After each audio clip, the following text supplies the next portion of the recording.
Shavuot, como a gente já viu, é a festa dos judeus, né? E conhecida também como festa da colheita, a festa que nós temos todos os anos na nossa escola. E também nesse ano não está sendo diferente, só que estamos tendo de uma forma diferente, né? Mas vai ser bem legal. O dia diz que no decorrer dessa semana a gente estará vendo algumas coisas, né? E uma delas vai ser um dia bem diferente que a tia também vai dizer para vocês, tá bom? Não hoje, mas eu vou dizer como é que vai ser. Então, nós daremos continuidade à história que nós estamos vendo, a história de Ruth. Como a gente já viu, Ruth, ela era uma jovem que não era judia, ela fazia parte do povo lá dos Moabitas. A tia não falou, mas tem algo importante para falar para vocês sobre Ruth. Ruth, ela era uma princesa, olha só, era uma princesa, mas não do povo de Israel, né? Porque ela não era israelita, era do povo Moabita. O seu pai foi Eglon. Eglon foi um rei que governou entre o povo de Israel.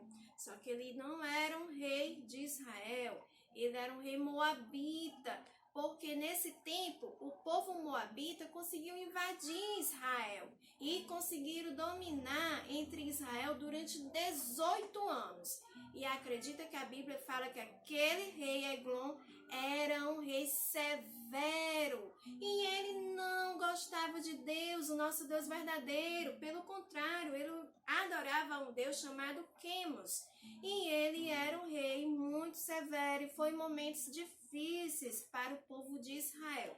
Até que pela misericórdia de Deus, pelo clamor que o povo clamou ao Senhor, pedindo a misericórdia do Senhor, o Senhor levantou um rapaz entre o povo de Israel, um rapaz chamado Eude. E aquele rapaz conseguiu matar o rei Eglon. E então, finalmente, o povo foi liberto daquele rei tão severo que governou Israel durante 18 anos. E a nossa jovem da nossa história, Ruth, era filha daquele rei. Como a gente também já sabe, Noemi, ela foi com o seu esposo Elimeleque, os seus 2 filhos Malom e Quileon para as terras moabitas. Por quê? Porque em Israel houve uma grande fome. E então eles resolveram ir para as terras moabitas, achando que ali eles iam poder perseverar, prosperar e iriam conseguir vencer aquela grande fome. Mas na verdade não era isso que Deus queria. Deus queria que eles tivessem confiado no Senhor e permanecido na terra deles, que era em Belém. Mas eles resolveram ir para lá. A gente também descobriu nessa história que o seu esposo faleceu. Ele ficou doente e faleceu. Os seus 2 filhos se casaram. Malom se casou com Ruth e Quilion se casou com Orfa. Mas também, depois de um período, os 2 faleceram. Os 2 sofreram de uma doença muito séria e não resistiram. É tanto que a gente também viu ontem que eles ficaram tão doentes que não tinham mais força para ir para o campo trabalhar. Então aquela terra também não estava mais produzindo. E quando eles faleceram, ficou somente Noemi e suas 2 noras. E Noemi, com muita tristeza, resolveu voltar para sua terra. Ela soube que em Israel já tinha voltado, né, a prosperidade lá. A terra já estava dando seu fruto, então ela resolveu voltar para Belém. E as suas 2 noras resolveram voltar com ela. Quando elas chegaram em um determinado lugar, Noemi olhou para elas e disse que elas voltassem para suas casas, voltassem para suas mães, porque ela não tinha nada o que oferecer a elas. Beijou as 2 e elas choraram muito. E Noemi disse que ela já era velha, do seu ventre não ia mais nascer filhos. E elas poderiam sim ter chance de se casarem novamente, que elas voltassem para o seu povo, para a casa de suas mães, e ali elas poderiam ter chances de casar novamente com a outra pessoa. Mas aí, Orfa voltou e Ruth não. Lembra do que a gente viu? Ruth falou o quê? Que o povo dela ia ser o povo de Noemi, o Deus dela ia conhecer o Deus de Noemi. Naquele momento, Ruth estava declarando que ela sim queria conhecer o Deus de Noemi, queria servir o Deus de Noemi. Provavelmente, o período que elas passaram juntas, Noemi deve ter ensinado muito sobre Deus para Ruth. E Ruth percebeu que o Deus que ela adorava antes não era um Deus verdadeiro, e sim o Deus verdadeiro que Noemi servia. E ela queria sim conhecer a esse Deus e resolveu seguir a Noemi. Quando elas chegaram lá naquela cidade, na cidade de Belém, parecia até que houve uma festa. As amigas de Noemi, quando avistaram Noemi chegando, começaram a perguntar assim: é Noemi? Noemi voltou? E chegaram lá e começaram a abraçar Noemi. E aí veio aquela pergunta: cadê o seu esposo e os seus filhos? Cadê Elimeleque? Cadê os seus filhos? E Noemi teve que contar a triste história, que ela tinha saído daquele lugar tão feliz, achando que iria resolver muitas coisas da sua vida, e agora estava voltando de mãos vazias. O seu esposo tinha falecido, seus 2 filhos tinham falecido, e ela tinha enterrado os 2 em uma cidade estranha, uma terra estranha, em uma terra que não era uma terra onde ela habitava, uma terra dos Moabitas. E então, a Bíblia fala que ela até pede que a chamem de Mara, que significa amarga. Agora a vida dela estava amarga, ela não estava mais feliz. E que somente a sua nora tinha resolvido segui-la, que foi eu ia falar outro nome, que foi Ruth. Resolveu segui-la. E a Noemi pede para que a aceitem e que a amem também, porque ela tinha decidido deixar o seu Deus, os deuses dos Moabitas, para servir ao Deus vivo, ao Deus do céu, o nosso Deus, o Deus que a gente conhece. E então, provavelmente, elas conseguiram uma casinha para ficarem lá. Só que era uma casinha bem pobre, elas não tinham recursos, não tinham dinheiro. E o seu esposo não tinha deixado nada, e nem os seus filhos, então elas estavam praticamente sem nada. O pouco que elas tinham conseguido levar na viagem já estava praticamente se acabando. Então, provavelmente, Ruth deve ter falado para sua sogra assim, que na viagem ela viu que havia campos e estava justamente no período de quê? No período da colheita, era o tempo de colher os trigos. E então Ruth perguntou à sua sogra se seria bom e ela seria aceita em colher nos campos das sobras e dos cantos, porque eles podiam, os pobres, colher dos cantos, dos campos e das sobras. E então Noemi fala que sim, que tinha uma lei que nesse período da colheita dos trigos, né, que era esse período que eles estavam agora, tanto as viúvas como os estrangeiros, eles tinham direito sim de colher tanto dos cantos, dos campos, como daquilo que sobrava. E Ruth foi. Mas será que elas fizeram o que antes? Provavelmente a gente pode entender, lendo a história, que elas podem ter orado, pedindo ao Senhor orientação de qual local elas poderiam colher. Sabe por quê? Porque não foi coincidência ela ter parado justamente em um campo de um homem rico. Sabe quem foi esse homem? Boaz. Boaz, ele era um homem rico, tinha condições, tinha campo.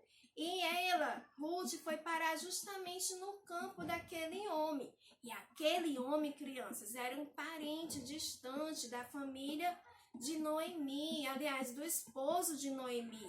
Era parente distante. Então, Deus tinha providenciado isso. E a gente vai saber no decorrer da história o motivo, o porquê que Deus providenciou.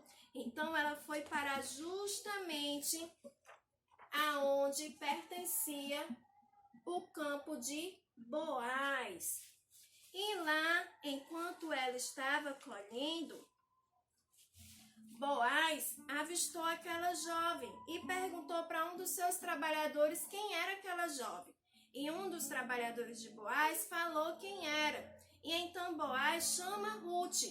Ruth provavelmente deve ter pensado: será que ele não vai mais deixar eu colher no seu campo? E agora, né? Esse é uma forma de sustento tanto para mim como para Noemi. Se ele não deixar mais, justamente porque ela era o quê? Uma estrangeira. Ela não era uma israelita. Lá tinha outras mulheres trabalhando, mas ela não fazia parte de um dos seus trabalhadores. E o que será que aconteceu? Será que ela ia ser expulsa daquele campo? A gente vai saber amanhã. Amanhã nós vamos saber tudo o que aconteceu. O que será que aconteceu com Ruth? O que será que aconteceu com Noemi e aquele homem Boaz? Por que a tia disse que ele era parente próximo do esposo de Noemi? Qual o sentido disso? Nós vamos conhecer amanhã. E agora eu quero mostrar para vocês alguns alimentos que eram utilizados naquele período pelo povo de Israel. Será que esses alimentos se utilizam até hoje? Vamos ver. Era utilizado a uva, né, que eram as videiras, e utilizamos até hoje, sim, tanto para comer como para fazer suco de uva. Utilizava naquele período, ó, as azeitonas, né, era utilizado para fazer o azeite. E hoje também utilizamos, a mamãe usa na salada, a mamãe também pode usar o azeite no lugar do quê? Do óleo, que é bom para evitar estar se alimentando com tanta gordura. E o trigo, né, que Ruth estava colhendo no campo. O trigo era utilizado para fazer o pão, era um alimento utilizado naquele período e até hoje nós também se alimentamos do pão. O pão é utilizado para fazer o trigo. E cada alimento desse para o povo de Israel tinha um significado, que eu vou mostrar para vocês. O trigo, que a gente viu, significava bondade. A cevada, que a tia não mostrou aqui, significava severidade. Uvas, significava harmonia. Os figos, que é um tipo de fruto também, que se utiliza até hoje, um fruto bem doce, significava para eles perseverança. Romãs, humildade, né? Hoje em dia também utilizamos para fazer lambedor, um tipo de remédio que é bom para a garganta, para inflamação. As azeitonas que a tia mostrou significava fundação. As tâmaras, realeza. Então, para o povo de Israel, esses frutos eram como uma forma de bênção dada por Deus. Deus abençoava a terra e trazia essa prosperidade para o povo de Israel. E vocês acreditam que até hoje a terra de Israel é a única terra onde esses frutos permanecem crescendo naturalmente? Olha só, Deus mostrando o quanto Ele é bondoso e o quanto Ele faz prosperar. E é isso também que Ele quer que aconteça em nossas vidas, né? A providência de Deus, que a gente possa entender e colocar em nossos corações que Deus providencia tudo para nós. E Ele providenciou tanto para o povo de Israel e providencia para nós ainda hoje. Nós podemos crer nisso. E eu quero mostrar para vocês, para a gente finalizar por hoje, o versículo Gálatas 6 e 7 que vocês estarão decorando, tá bom? E a tia vai falar o dia que vocês poderão falar. Vocês lembram que ontem eu mostrei ele todo, mas vamos decorar só uma parte dele. Vamos decorar Gálatas 6, 7. Portanto, tudo que o homem semear, isso também colherá. Gálatas 6, 7. Portanto, tudo que o homem semear, isso também colherá. Gálatas 6, 7. Mais uma vez, ó. Gálatas 6, 7. Portanto, tudo que o homem semear, isso também colherá. Gálatas 6, 7. Peço a ajuda da mamãe para vocês estarem decorando esse versículo. E por último, lembra do nosso pote? Quem aí descobriu quantos feijões tem aqui dentro? Lembra da dica? Eu falei uma coisa muito importante na aula de ontem. Quanto tempo o povo passava comemorando a festa da colheita? 7 semanas. E aí, quem é que vai descobrir quantos feijões tem aqui dentro? Com essa dica que eu tô dando. Quem descobrir ainda não pode falar. Só pode falar no dia que a tia for dizer, que é o dia que vocês vão poder falar, que a tia vai estar falando amanhã pra vocês, tá bom? O dia que vocês vão poder falar a quantidade. Vocês vão acertar, eu sei que vocês vão. Que Deus abençoe vocês e até amanhã na nossa próxima aula.